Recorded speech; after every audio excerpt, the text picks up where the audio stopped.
Hi. അപ്പോൾ ഇന്ന് രാത്രി നമുക്ക് ഉണ്ടായ ഒരു അനുഭവം പറയുന്ന ഒരു കാര്യമാണ്. അപ്പോൾ രാത്രി ഞാൻ ഈ പറഞ്ഞ പോലെ കറുത്ത ഷർട്ട് ഇട്ടിട്ടാണ് ഞാൻ പുറത്തേക്ക് ഇറങ്ങിയത്.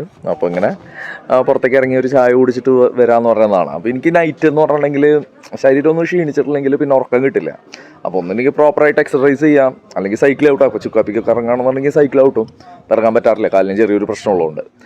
അപ്പോൾ ഇതൊക്കെയാണ് നമുക്കുള്ള മാർഗ്ഗങ്ങൾ എന്ന് പറയുന്നുണ്ടെങ്കിൽ ശരീരത്തിൻ്റെ അതായത് നല്ല ക്ഷീണം വന്നിട്ടുണ്ടെങ്കിലാണ് ഉറക്കാൻ പറ്റുള്ളൂ. അപ്പോൾ നമുക്ക് അപ്പോൾ നടക്കാമെന്ന് വിചാരിച്ച് നടന്നു കഴിഞ്ഞ് വരുന്ന പോലെ പോലീസ് വന്നു. അപ്പോൾ എന്നോട് ചോദിച്ചു, കറുത്ത ഷർട്ടൊക്കെ ഇട്ടിട്ടാണോ രാത്രി നടക്കുന്നത്, പേര് കാര്യങ്ങളൊക്കെ ചോദിച്ച് എഴുതി വാങ്ങിച്ചു. അപ്പോൾ ഞാൻ പറഞ്ഞു, അതെ, എനിക്ക് കറുപ്പാണ് ഏറ്റവും ഇഷ്ടമുള്ള കളറ്, കറുപ്പാണ് എന്നുള്ള ഒരു രീതിയിൽ പറഞ്ഞു.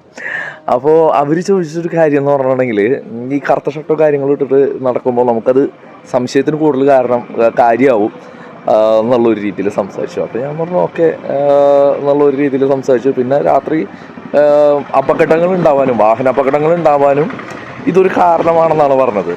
അപ്പോൾ ഞാൻ ചിന്തിക്കുന്ന ഒരു കാര്യം എന്താണെന്ന് വെച്ചിട്ടുണ്ടെങ്കിൽ, വാഹനാപകടങ്ങൾ ഉണ്ടാവാനായിട്ടുള്ള മെയിനായിട്ടുള്ള കാരണം ഡ്രസ്സല്ല, ഇവിടെ സ്ട്രീറ്റ് ലൈറ്റുകളില്ല എന്നുള്ളത് തന്നെയാണ്. അതായത് നൈറ്റ് അത്രയ്ക്കും ലൈവ് ആവുകയും പോലീസ് അതേപോലെ സജീവമായിട്ട് പെട്രോളിങ് നടത്തുകയാണെന്നുണ്ടെങ്കിൽ ഇവിടെ മോഷണങ്ങളും കാര്യങ്ങളും വളരെയധികം കുറയുന്നതാണ്. പിന്നെ സ്ട്രീറ്റ് ക്യാമറകൾ വളരെ സജീവമാവണം.